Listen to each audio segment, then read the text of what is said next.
আলী রাদিয়াল্লাহু তাআলা আনহু বলছেন, মান ইউরিদু আন ইয়াতাকাল্লাম মা আল্লাহ, যে চায় আমি আল্লাহর সাথে কথা বলবো, ফালিউসাল্লি, সে যেন নামাজ শুরু করে। নামাজি আল্লাহর সাথে কথা বলে, মুসাল্লি ইউনাজি রব্বা, নামাজি আল্লাহর সাথে কথা বলে। আজ থেকে 3 বছর আগে যখন আমি তুর পাহাড় দেখতে যাই, তখন ওইখানে যে আমার হাদিস মনে উঠছিল যে মুসা আলাইহিস সালাম কোন পর্বে আল্লাহকে জিজ্ঞাসা করছিলেন, তুকাল্লিমু মাই হাল তুকাল্লিমু আহাদান গায়রি, আল্লাহ আপনি আমার সাথে কথা বলেন, কারোর সাথে কি কথা বলবেন? তো আল্লাহ বলে, মুসা তুমি কোথায়, আমি কোথায়? আমি তুর পাহাড়ের পদদেশে, আপনি চূড়ায় হবেন। তো আল্লাহ বলে, না, বাইনি ওয়া বাইনাকা ৭০ আলফা হিজাব, তোমার আমার মাঝে ৭০,০০০ পর্দা।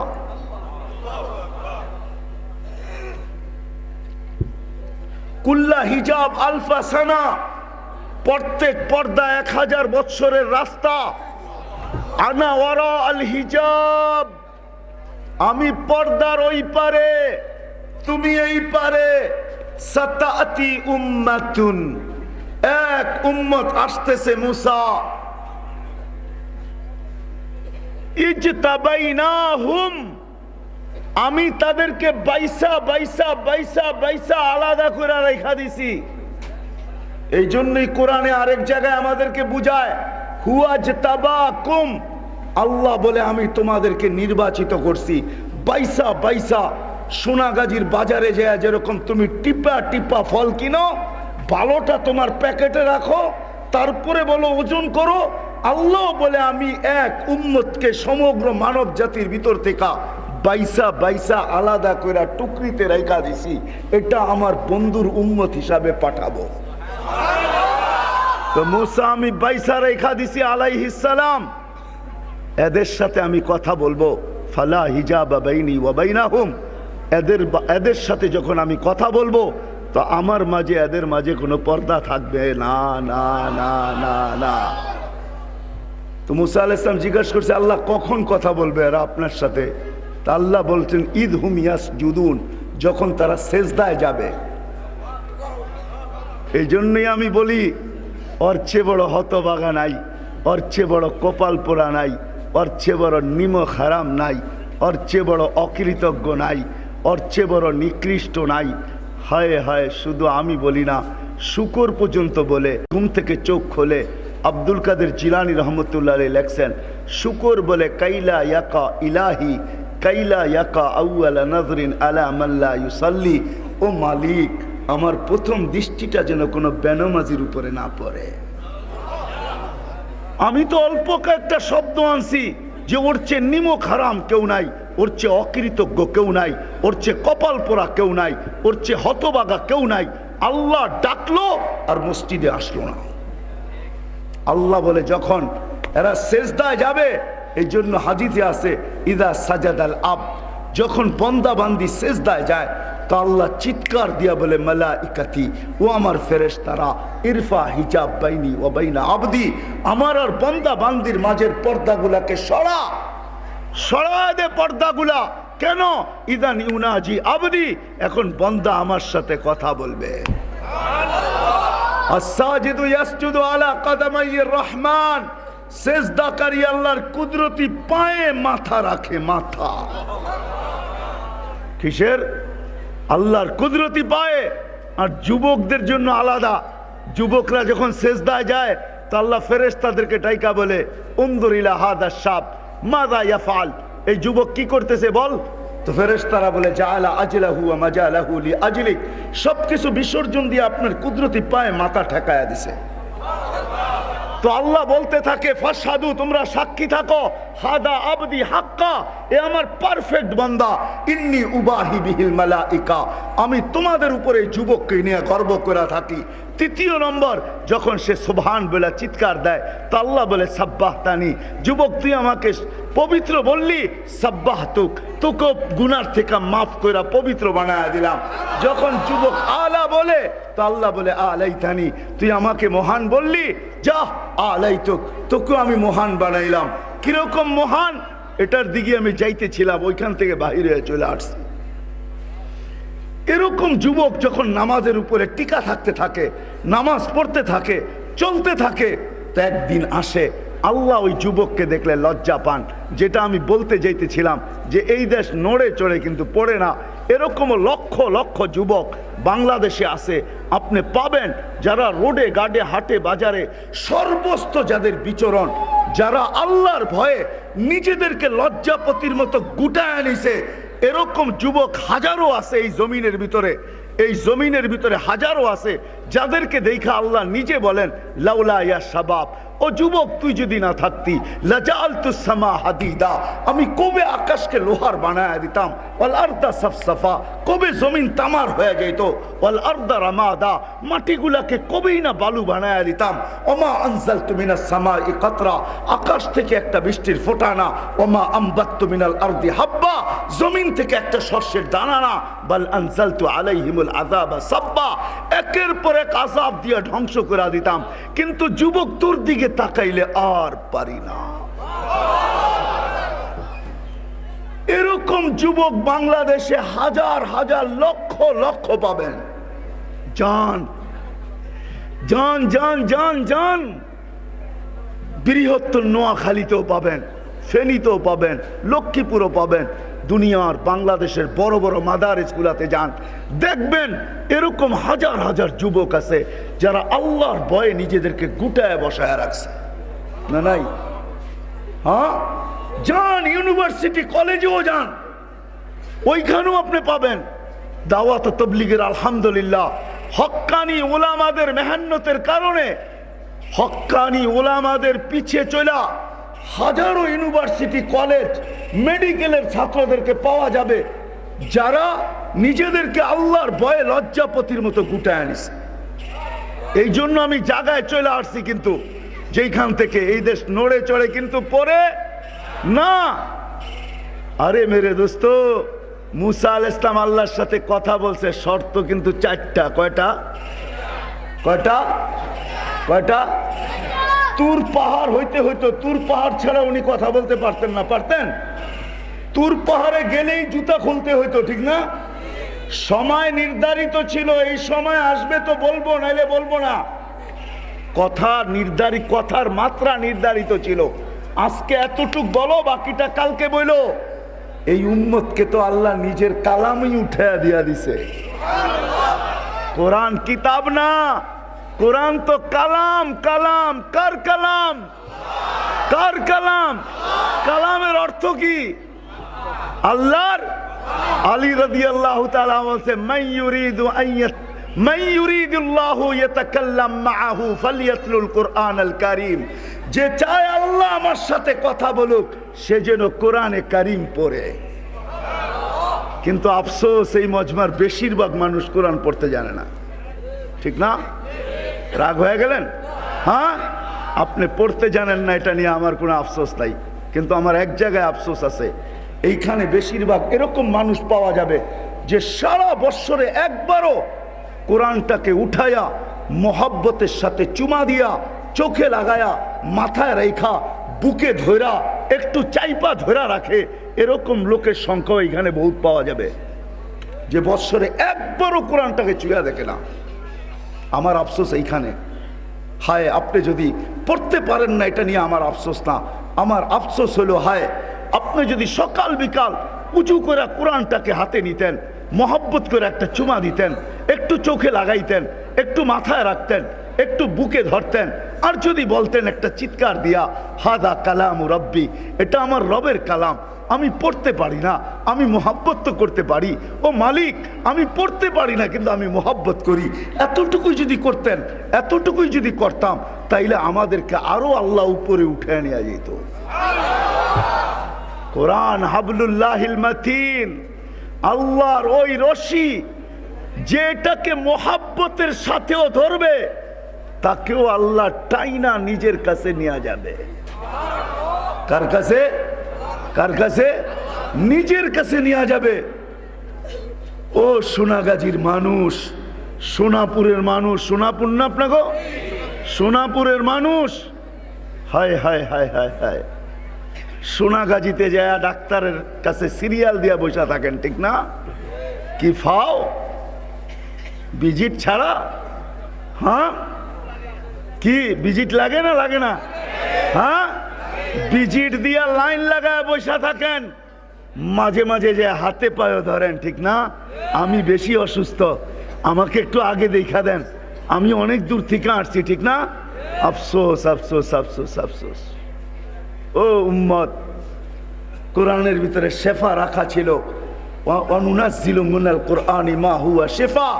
আপনি যদি মোহাব্বত করতেন আর বুকে চাইপা ধরা যদি চোখগুলাকে একটু পানি দিয়া ভরা বলতেন, মালিক শুনছি এটার ভিতরে নাকি শেফা রাখা আছে, এটার ভিতরে যদি শেফা থাইকা যায় তোর কি লাভ হবে? আর আমি তোর বন্দা, তুই আমাকে কুদরতি হাত দিয়ে তৈরি করছিস, ব্যাগ বিদগুটে পানির থেকে শ্রেষ্ঠত্বের মুটকুট মাথায় পড়ায়া দিছিস, তুই আমাকে সৃষ্টির ভিতরে সৌন্দর্য দিছিস, সর্বশ্রেষ্ঠ নবীর উম্মত বানাইছস। ও মালিক, কোরআনের শেফাটা আমার ভিতরে ঢুকায় দে, আমি শেফার জন্য আগ্রহী, আমি শেফা পাইতে চাই, আমি এই রোগে আক্রান্ত, তুই আমাকে শেফা দিয়া দে, তোর কোরআনের শেফা আমার ভিতরে ঢুকায় দে। যদি একবারও বলতাম, একদিন, 2 দিন, 3 দিন, 4 দিন, 5 দিন, 6 দিন যদি ধৈরা মোহাব্বতের সাথে বলতাম, আল্লাহ তো নিজেই বলতেছে, ও মানুষ, ও মানুষ, ও মানুষ, কোরআন আমি তোমাদেরকে শুধু আখিরাতের জন্য পাঠাই নাই, তোমাদের দুনিয়ার গাইডলাইন আবার দুনিয়ার সুস্থতার জন্য শেফার বস্তু হিসাবে পাঠাইছি। কসম খোদার, তাইলে মনে হয় ডাক্তারের কাছে বসে থাকতে হতো না। আর এই কোরআন, বললাম না মুসা আলাইহিস সালাম 4 শর্ত, আর আল্লাহ আমাদেরকে কালাম দিছেন, কোনো শর্ত লাগায় নাই, বলছে তুই বিলকুল নাপাক হইলে পড়তে পারবি না, যদি বিলকুল নাপাক না হস তাইলে তুই মুখাস্ত পড়তে থাকবি, পড়তে পারবি, উঁচু নাই তাতে কি আসে যায়, মুখাস্ত পড়তে থাক, আমি তোর সাথে কথা বলতে থাকবো, তুই পড়তে পড়তে ক্লান্ত হবি, আমি কথা বলতে বলতে ক্লান্ত হব না। ওইখান থেকে বাহির হয়ে গেছি যে 11,000-এর উপরের বেশি মাদ্রাসার ছেলেরা তাহাজ্জুদের সময় ওঠে, সুবে সাদেকের 1 ঘন্টা আগে ওঠে, আল্লাহ এদের সাথে কথা বলতে থাকে। যেই জমিনের এত বাচ্চাদের সাথে আল্লাহ কথা বলে, ওই জমিন নড়তে পারে, চড়তে পারে, পড়তে পারে না, এটা আমার বিশ্বাস। ওই জমিনে কোনো বিপর্যয় আসবে না। এই জন্য কথা লম্বা হয়ে গেছে, গুছায় আমি নিয়ে আসতেছি। মেরে দোস্ত, চলে যেতে হবে, ছোট্ট একটা জীবন দিয়ে আল্লাহ পাঠাইছেন, থাকার সুযোগ কারো ছিল না, আমাদেরও নাই। এইখান থেকেই আমাকে প্রস্তুতি নিয়ে যেতে হবে। দুনিয়ার কোনো পরিচয়, আগেই বলছি, ওইখানে চলবে না। প্রত্যেককে নিজের পরিচয় নিজে নিয়ে যেতে হবে, কারো পরিচয় দিয়া কারো চলবে না। বাপের পরিচয় ছেলেকে দিলে, ছেলের পরিচয় বাপের দিলে চলবে না। এইখান থেকেই বাহির হয়ে গেছিলাম আমি, যে ইব্রাহিম খলিলুল্লাহ ছিলেন, কিন্তু বাপ ছেলের পরিচয় দিয়া চলবে না, যে আমার ছেলে খলিলুল্লাহ। ছেলে বাপের পরিচয় দিয়া চলবে না। নূহ আলাইহিস সালাম উলুল আজমি মিনার রসুল, ছেলে বাপের পরিচয় দিয়া চলবে না, স্ত্রী স্বামীর পরিচয় দিয়া চলবে না। যদি চলতো তাহলে নূহ আলাইহিস সালাম আর লূত আলাইহিস সালামের স্ত্রীদ্বয় স্বামীর পরিচয় দিয়ে চলে যেত। কেননা আল্লাহ দুইজনের পোশাক বলতেছেন, হুন্না লিবাসুল লাকুম ওয়া আনতুম লিবাসুল লাহুন্না। আল্লাহ বলতেছেন তোমাদের স্ত্রীরা তোমাদের পোশাক, আর ওই দুইজন হলেন নবীর পোশাক, নবীর। যদি স্ত্রীর পরিচয় স্বামীর চলতো তাইলে আসিয়া ফেরাউনকে জান্নাতে নিয়ে যেত। চোখে জান্নাত দেখার পরে এই প্রশ্ন কোনোদিন করতো না যে জান্নাত আছে, রানী আছে, রাজা নাই, এই জান্নাতের মজা নাই, আমি জান্নাত দিয়া করব কি? তো আল্লাহ বলছে রানী যখন বানাইছি রাজাও দিব, তো বলছে ওই রাজা কে হবে? তো আল্লাহ বলছে যার উপরে কারো রাজত্ব নাই, বলছে নাম বলেন। আল্লাহ বলছে মুহাম্মাদুর রাসূলুল্লাহ সাল্লাল্লাহু আলাইহি ওয়াসাল্লাম তোমার জান্নাতের রাজা। আসিয়া জান্নাত পায়া যতটুকু খুশি না হয়েছে, আমাদের নবীজির নাম শুনে এর চেয়ে বেশি খুশি হয়েছে। পরিচয় যদি চলতো তাইলে আবু তালেবের চলতো, সোনাপুরের মানুষ পরিচয় যদি চলতো, সোনাগাজীর মানুষ পরিচয় যদি চলতো, তাহলে আবু তালেবের কারোটা না চললেও আমার বিবেক বলে আবু তালেবটা চলা উচিত ছিল। শুধু চিল্লান না, বুঝা চিল্লান, আবু তালেবেরটা চলা উচিত ছিল। আমি আম্মাজানের কবর 2 বার দেখছি, আম্মাজান আমেনার, বিদায় আমি ওটা বর্ণনা শুধু ইঙ্গিত দিব, বর্ণনা করতে আমি পারি না। আমি যত জায়গায় বর্ণনা করতে গেছি ওয়াজ শেষ হয়ে গেছে, আমি ভাঙ্গা পড়ছি, কেননা ওই দৃশ্য যে দেখে নেয় তাকে বোঝানো যাবে না, আর যে দেখছে সে নিজেকে ধরে রাখতেও পারবে না। ওই 6 বৎসরের বাচ্চা পাহাড়ের উপরে যখন মা তার কাছ থেকে বিদায় নিয়ে যাইতেছে, আর কেউ নাই আরেকটা মহিলা ছাড়া, এই 3 জন পাহাড়ের চূড়ায়, আর 6 বৎসরের বাচ্চার সামনে তার মার মৃত্যু, যে মৃত্যু সম্বন্ধে কিছুই জানে না। ওই দিন কি ঘটছে আল্লাহ জানে, এছাড়া কেউ জানে না। 6 মাস পরে দাদা মারা যায়। 6 বৎসর 6 মাস বয়স থেকে নিয়ে আবু তালেব বাতিজাকে সিনায় পালছে, সিনায় বুকের উপরে পালছে 50 বৎসর 6 মাস 10 দিন পর্যন্ত।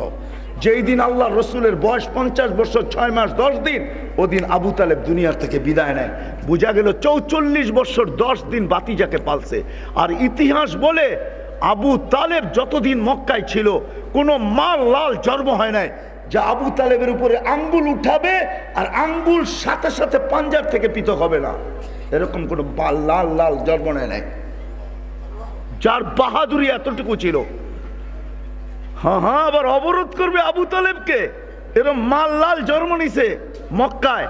এই জন্যই তো কিতাবে লেখা আছে, যতক্ষণ পর্যন্ত তার রূহ বাহির হয় নাই, আল্লাহর রসুলকে শারীরিক কষ্ট দেওয়ার কোনো মক্কার কাফের সাহস হয় নাই। ছোট্ট একটা পাথরের কণা দিয়েও না, কেননা মক্কার বাসী জানতো যদি পাথরের ছোট্ট একটা কণা নিক্ষেপ করি তা আবু তালেব পাথরের জবাব পাথর দিয়ে দিবে না। আবু তালেব বলবে তালাশ কর এই পাথরের কণা কোন পাহাড়ের, ওটা আগে বাহির কর, তারপরে উঠা পাহাড় মার এর মাথায়। আমার বাতিজার গায়ে পাথরের কণা, এতটুকু ভালোবাসতেন। 4 বৎসর বাতিজার দিকে চায়া অবরুদ্ধ জীবন কাটাইছে, পাতা চাবায়া কাটাইছে। ওই আবু তালেবকে আল্লাহ রসুল বলছিলেন কোনো এক পর্বে, একটা শুধু বলি আপনাদেরকে, যখন আবু তালেব বলছিল বাতিজা তোমার বড় মর্যাদা, বলছে কিভাবে জানছেন? বলে কিছু শুনছি কিছু দেখছি। বলে চোখে দেখছেন কি? বলে সুবে সাদেকের সময় তোমার জন্ম, একটু পরে সূর্যটা উঠছে, বিকালবেলা ডুবে গেছে, ডুবতে দেরি, তোমাকে চকিতে বাহিরে শোয়াইতে দেরি করি নাই, তোমাকে শোয়াইতে দেরি। চাঁদ আমাদের দুনিয়ার থেকে 3,02,40,000 মাইল উপরে, সে দ্রুত গতিতে নিচে নামতে দেরি করে নাই, নামতে নামতে তোমার মাথার কাছে চলে আসছে। আমি ভয়ে চিৎকার দিয়া ফেলছি যে তোমার উপরে পড়া না যায়, কিন্তু সে তোমার মাথার কাছে এসে থেমে গেছে। তুমি একদিনের বাচ্চা ছিলা, হাত পাও খুব নাড়াচাড়া করতেছিলা, নিচে তোমার হাত পায়ের নাড়াচাড়া চলতেছিল, তোমার হাত পায়ের ইশারায় উপরে চাঁদ নাচতে ছিল, নাচতে ডান্স করতেছিল, ডান্স। তার লাফালাফিতে একবার এদিকে যায়, একবার এদিকে যায়, একবার এদিকে লাফ দেয়, একবার এদিকে লাফ দেয়। তার লাফের চোটে একটা নৃত্যের পরিবেশ তৈরি হয়ে গেছে, সে যেন নাচতেছে। বলছে চাচা চাঁদ কি বলতেছিল জানেন? বলে তা তো জানি না। বলে আন্নাল কামারা ইউগান্নিনি ওয়া ইউহাকিনি ওয়া ইয়ামনাউনি মিনাল বুকা। চাঁদ আমাকে ছন্দ শুনাইতেছিল, কান্না থেকে বিরত রাখতেছিল, আমি যেন না কাঁদি, কাঁদলে আমার আম্মার কষ্ট হবে, আর আমার খেলার কোনো সাথী ছিল না। চাচা চাঁদকে আল্লাহ আমার সাথে খেলতে পাঠায় দিছে। পাঠাবে না কেন? দুজাহানের বাদশা তো, পাঠাবে না কেন? হ্যাঁ, তারপরে বলছে চাচা কিয়ামতের দিন আমার পরিচয় দিয়া চলবে না। সোনাপুরের মানুষ আমি চিনি আবু তালেব কোথায় জন্ম নিছে, তার ঘরটা কোথায় ছিল, কোন জায়গায় আবু তালেব মারা গেছে এটা আমি চিনি, আজকে তার কবরটা কোথায় এটা আমি চিনি। আমি চিনা চাই না, তারপরে বলি আমি চিনি তার কবরটা এখনো কোথায়। এখনো আবু তালেবের কবরটা আম্মাদান খাদিজাতুল কুবরা আর হাজেরা আলাইহিস সালাম, এই দুইজনের কবরের পাশে আবু তালেবের কবর, যেটাকে সারা দুনিয়ার ওলামা বলে জান্নাতুল মুআল্লা, উপরের জান্নাত। আপনারা হজে গেলে গেট দিয়া ঢুকা তারপরে দেখেন, ঠিক না? হজে গেছেন কেউ? গেট দিয়া ঢুকা দেখছেন না? আমি গেট দিয়া ঢুকা দেখি না, কারণ আমি তো যেতে যেতে ওইখান দিয়া, কেননা গেট দিয়া ঢুকে গেলে আপনি পারবেন না ওইখানে যেতে। একটু ঢুকার পরে দেখবেন দেওয়াল দেওয়া আছে, দেওয়াল পর্যন্ত শেষ পরে আর ঢুকা যায় না। আম্মাজানের কবর হলো ওই মাথায়, আপনাকে ফ্লাইওভারের উপর দিয়ে যেতে হবে, তাও চীনে তাকে নিয়ে যেতে হবে, তাইলে আপনি খুঁজা পাবেন। আবু তালেবের কবরটা এখনো আম্মাজানের কবরের পাশে, এখনো জান্নাতুল মুআল্লায় রাখা, কিন্তু সারা দুনিয়া বলে আবু তালেবের কোনো পরিচিতি আল্লাহর কাছে নাই। সে নিজেকে তৈরি করে নিয়ে যেতে পারে নাই, বিধায় আমরাও ধোকায় না থাকি, কোনো সম্পর্ক আমাদেরকে বাঁচাইতে পারবে না। নিজেকে প্রস্তুত করে নিয়ে যেতে হবে। যদি প্রস্তুত করে নিয়ে যেতে পারেন, আপনি ফকির, আপনি গরিব, দিন আইনা দিন খান, সকালে আনেন বিকালে শেষ, নুন আনতে পান্তা ফুরায়, 1 তারিখে পাইলে 20 তারিখে শেষ হয়ে যায়। আপনার ঘরে পানি বাহিরে পড়ার আগে আপনি ঘরে পানি পড়ে, বৃষ্টি বাহিরে পড়ার আগে আপনার ঘরে পড়ে, সবকিছু আমি মাইনা নিব, তারপরে যদি আপনি প্রস্তুত করে নিয়ে যাইতে পারেন, তাইলে আপনি কিয়ামতের মাঠের বাদশা। দুনিয়ার আধিপত্য কিছু লোকের হাতে, যারা দুনিয়ার ভিতরে তাদের আধিপত্যের খেল খেলতে থাকে। কিয়ামতের মাঠের আধিপত্য ওই গরিবদের হাতে, যারা দুনিয়ার থেকে নিজেদেরকে প্রস্তুত করে নিয়ে গেছেন।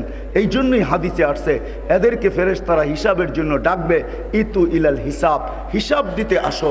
এরা খাড়া খাড়া জবাব দিবে, আইয়ু হিসাবিল্লানা মা আতানাল্লাহু মালা, আমাদের আবার হিসাব কিসের রে, আল্লাহ তো মালই দেয় নাই। আল্লাহ শুনবে, জানা সত্য জিজ্ঞাসা করবে, মানহুম ওমা ইয়াকুলুন, এরা কারা, কি বলে? ফেরেশতার বলবে মা আশারাল ফুকারা, এরা সব গরিবের দল। এদের অভিযোগ আপনি নাকি এদেরকে মাল দুনিয়াতে দেন নাই, বড় দুঃখে কষ্টে এদের জীবন কেটে আসছে, বিদা আজকে এরা হিসাব দিতে চায় না। তা আল্লাহ বলবে সাদাকু, এরা সত্য বলছে, এদেরকে আমি মাল দেই নাই।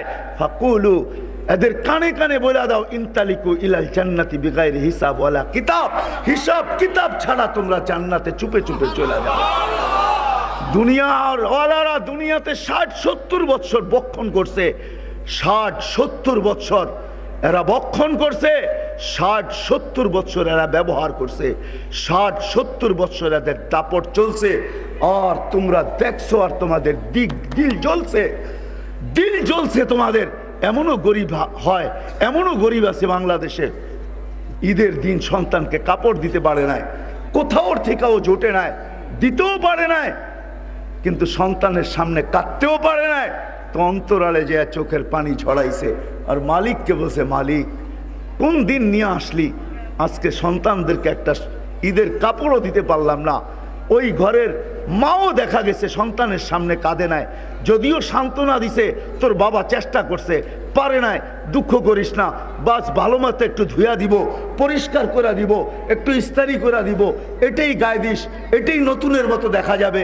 কিন্তু দেখা যাবে মাও যে অন্তরালে চোখের পানি ঝরাইছে। ও আল্লাহ বলে, শোনো, দুনিয়াওয়ালারা খাইলে তো 60-70 বছর বক্ষণ করছে, ব্যবহার করছে, দাপট চালাইছে। ও গরিবরা, জান্নাতে তোমাদেরকে আমি তার প্রতিদানে 500 বছর বেশি খাওয়াবো। তোমরা খাবে, ওরা লুকিং গ্লাস দিয়ে দেখবে, 500 বছর পরে তোমাদেরকে চাইতে দিব। এই জন্য ছোট্ট জীবনটাকে গড়া যেতে হবে, হারায় গেলে চলবে না। কি গড়ার জন্য প্রস্তুত? পাক্কা ওয়াদা? হ্যাঁ, সত্য। কিন্তু এটার মাধ্যম কি? গড়ার মাধ্যম হইল মুহাম্মাদুর রাসূলুল্লাহ। আল্লাহর রসুল হইলেন গড়ার মাধ্যম। কিন্তু সোনাপুরের মানুষ যদি বলে, আল্লাহর রসুল তো দুনিয়ার থেকে চলে গেছে, 1440 বছর হয়ে গেছে, 1430 বছর, এখন নবীর মাধ্যমে কিভাবে গড়ব? তো আল্লাহ কিছু লোককে, কেননা জীবন গড়া হলো উদ্দেশ্য, এটাই মুখ্য উদ্দেশ্য। একটু আগে আপনারা স্লোগান দিতেছিলেন না, নবীর পরে নবী নাই, এটাই তো সত্য, কোনো নবী নাই। আমাদের নবী হলেন জীবন গড়ার মাধ্যম। কিন্তু নবী দুনিয়ার থেকে চলে গেছে, নবীর জীবন ছাড়া ওই জীবন গড়া যাবে না যেই জীবনে আল্লাহ আমাদের কাছ থেকে চান, যেই জীবনে নিজে পরিচয় লাভ করতে পারবো, পরিচিতি লাভ করতে পারবো। এটা প্রত্যেকের জন্য জরুরি। এই জন্য আল্লাহ কিছু লোককে কিয়ামতের সকাল পর্যন্ত নির্বাচিত করছেন এবং করবেন। তারা হলো হক্কানি উলামা, তারা হলো হক্কানি।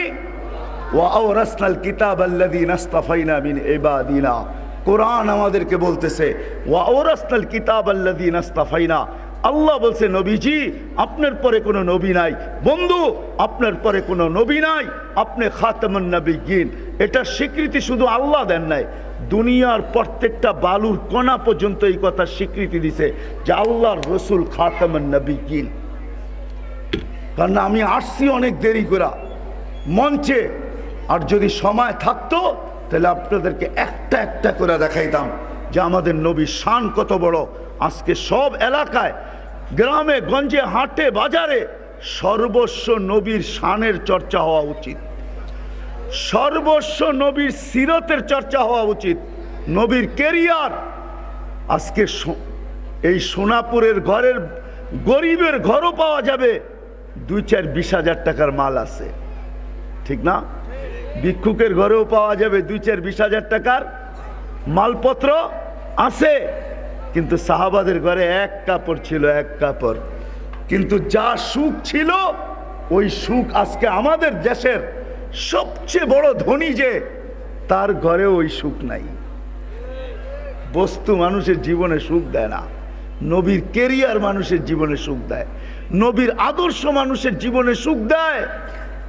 বস্তু মানুষের জীবনে সুখ দেয় না, বস্তু মানুষের জীবনে অশান্তি বাড়ায়, অশান্তি, অশান্তি বাড়ায়, বিচ্ছেদ বাড়ায়, ঝগড়া বাড়ায়, ফাসাদ বাড়ায়, সুখ দিতে পারে না। সুখ তো দেয় নবীর জিন্দেগি, জীবন। আজকে আমাদের কাছে কোয়ান্টিটি আছে, কোয়ালিটি নাই। আমি আপনাকে দেখাই একটা, এরকম কোন সন্তান এই সমাজে আছে যে সারা দিন পরিশ্রম করবে, এক মাসে 61 বার কোরআনও খতম করবে? কতবার? 61 বার, 61, 61 বার কোরআন খতম করবে। রাত্রে এক খতম, দিনে এক খতম, তারাবিতে এক খতম। সারাদিন হাদিস কোরআনের চর্চা, সারাদিন শত শত না লক্ষ লক্ষ ছাত্রকে পড়াবে।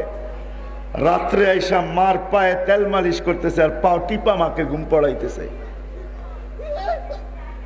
আর একটু পর মার পায়ের তালুতে চুমা দিতেছে, মা কাইপা উঠতেছে, মা বলতেছে আমার পায়ের তালুতে চুমা। তো শাফি রহমতুল্লাহ বলতেছে না তো মা, তোর পায়ের তালুতে চুমা তো দেই না। বলতেছে বেটা আমি দেখতেছি আমার পায়ের তালুতে চুমা দিতেছস। তো বলছে না না মা, তোর পায়ের তালু না, আমি তো আমার জান্নাতে চুমা দিয়া জান্নাতের স্বাদ নিতেছি। ওই সন্তান মুহাম্মদুর রাসূলুল্লাহর কেরিয়ার দিতে পারে। ও সোনাপুরের মানুষ, আমাকে আপনারা কাহিনী শোনায়েন না, আমার এইখানে হাজারো না লক্ষ কান্না সেভ করা আছে, লক্ষ কান্না। আপনাদের উন্নত বিশ্ব, আমি চষতে চষতে আমার জুতা শেষ। আমি 16, 17, 18, 19 টানা 4 বছর আমেরিকা যেতেছি। প্রতিবার আমার 25 থেকে 30টা প্রোগ্রাম হয়, এই মাথা থেকে ওই মাথা আমি চৈষা বেড়াইতেছি। আপনি আমাকে উন্নত বিশ্ব দেখাইতে চান না। আপনি ভাববেন আপনি বাংলাদেশের হুজুর, আপনি কি জানেন উন্নত বিশ্ব? আপনাদের অস্ট্রেলিয়া, আপনাদের কানাডা, আপনাদের জাপান, আপনাদের ইউরোপ, এগুলা চষতে চষতে আমার জুতা ক্ষয় হয়ে গেছে। তাহাদিসে নেয়ামত বলতেছি, আমার এখানে হাজারো কান্না না লক্ষ কান্না সেভ করা আছে, লক্ষ কান্না। আমার এই মেমোরি বাহির করে শো করেন, তারপরে দেখবেন এটার ভিতরে আছে কি রাখা। আপনি আমাকে মিডিয়া দিয়ে বুঝাবেন, ঠিক না? ইসলাম ছাড়া, নবীর আদর্শ ছাড়া ওই স্ত্রী আপনি আনতে পারবেন না। নবীর আদর্শ ছাড়া 4 দিন পর্যন্ত কিচ্ছু নাই ঘরে। সন্তানদেরকে নবীজির জিহ্বা চোষায়া খিদা নিবারণ করা ফিরায় নিয়ে আসছে। ফাতেমা রাদিয়াল্লাহু তাআলা আনহা ঘরে অপেক্ষা আছে, আলী বিকাল কিছু নিয়ে ফিরবে। বিকালে যখন ফিরতেছেন তো চেহারা মলিন, কাছে চলে আসছে, মাত্র আওয়াজ দিছে আলী, চোখে চোখ পড়ছে। বলছে চেহারা মলিন কেন? বলছে আজকেও কিছু জোটে নাই। তো সান্ত্বনা দিতেছে আলী, ওয়াজাদনা শাকারনা লাম নাজি সাবারনা, পাবো তো শুকরিয়া আদায় করব, না পাবো তো সবর করব। শুকুরকারীর সাথেও আল্লাহ, সবরকারীর সাথেও আল্লাহ। আলী যাদের সাথে আল্লাহ থাকে, ফালা ইউনাসিবু লানা আন নাকুনা মাহজুন, আলী যাদের সাথে আল্লাহ থাকে তাদের চেহারা মলিন হওয়ার শোভা পায় না। তোমার চেহারা মলিন কেন? হাসো তো, দরজা খুলবো নাইলে খুলবো না। কে বলতেছে? ফাতেমা কি স্ত্রী, স্ত্রী, ওয়াইফ। ফাতেমা স্ত্রী বলতেছে হাসবা তো, দরজা খুলবো নাইলে খুলবো না। দাখালা যাওজুহা বাইতাহা, কিতাবওয়ালা লেখে দাখালা যাওজুহা বাইতাহা, স্বামী যখন ঘরে ঢুকলো দেখে কি অবস্থায়, সাররাত ওয়া তাবাসসামাত, ফাতেমা খুশিতে নাচতেছে আর মুস্কি মুস্কি হাসতেছে। হ্যাঁ, নবীর আদর্শ এরকম ওয়াইফ দিতে পারে, এরকম স্ত্রী। এই অবস্থায় খুশিতে নাচতেছে আর হাসতেছে। কি মনে করা? যারে কিছু আসে নাই, আসে নাই, তাতে কি আসে যায়? আমার রাজা তো চলে আসছে, আমার পোশাক তো চলে আসছে, আমার মাথার মুকুট তো চলে আসছে, আমার স্বামী তো চলে আসছে। না আসলে কি করতাম? শুকরিয়া আদায় করতেছে। সাররাত ওয়া তাবাসসামাত, এটা নবীর আদর্শ দিতে পারে, আপনাদের এই বস্তু দিতে পারে না। হ্যাঁ, নোয়াখালীর বেশিরভাগ মানুষের ঘরের বস্তুই বিদেশ থেকে আনা, ঠিক না? কি কেউ দুবাই থেকে, কেউ সৌদি থেকে, কেউ কাতার থেকে, কেউ আরব এমারাত থেকে, ঠিক না? কেউ মাস্কেট থেকে, আবার কেউ আনছে লন্ডন থেকে, কেউ আনছে আমেরিকা থেকে, ঠিক না? হ্যাঁ, অনেক মানুষ চিনি আমি আপনাদের দেশে যারা আমেরিকায় থাকে। আমি যে চিনি না এরকম না, আমাকে যে চিনে না এরকমও না। বস্তু মানুষকে সুখ দিতে পারে না, নবীর কেরিয়ার ওইটা ছাড়া কিয়ামতের সকাল পর্যন্ত বিকল্প কোনো রাস্তা নাই। এই জন্য আল্লাহ হক্কানি উলামাদেরকে নির্বাচিত করছে। আজকে নবীর জিন্দেগি শিখবেন কোত্থেকে? হক্কানি উলামাদের কাছ থেকে। এই জন্য আল্লাহ রসুল হাদিস বলছেন, কাব ইবনে আহবার রাদিয়াল্লাহু তাআলা আনহু বর্ণনা করছেন যে যে হক্কানি উলামাদের পিছে চলতে থাকবে, মনে প্রাণে মহব্বতের সাথে হক্কানি উলামাদের পিছে পিছে চলতে থাকবে, যতটুক সম্ভব এদের সাথে হাতে হাত মিলাইতে থাকবে, এইভাবে যদি কিয়ামত পর্যন্ত পৌঁছতে পারে তো আল্লাহ এদের সাথে কিয়ামতের দিন উঠাবে। আর আল্লাহ বলবে, এরা যেই জায়গায় যায় তোমরা ওই জায়গায় চলো। যদি বলবো গুনাহ, তা আল্লাহ বলবে তোমাদের গুনাহ আমি মাফ করে দিলাম, গুনার জায়গা নেকি দ্বারা পরিবর্তন করে দিলাম। চলে আসছি আমি শেষ জায়গায়। কি রাজি হক্কানি উলামাদের পিছে চলতে? পাক্কা ওয়াদা? হ্যাঁ, পাক্কা? কারো কথায় ভুলবেন না তো? পাক্কা?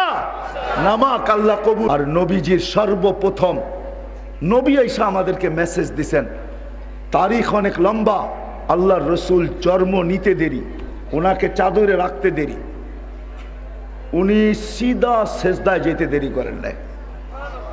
আল্লাহ রসুল সেজদা করেন না, আমাদেরকে মেসেজ দিছেন, উম্মত নামাজ ছাড়া তোমাদের কোনো পরিচয় নাই।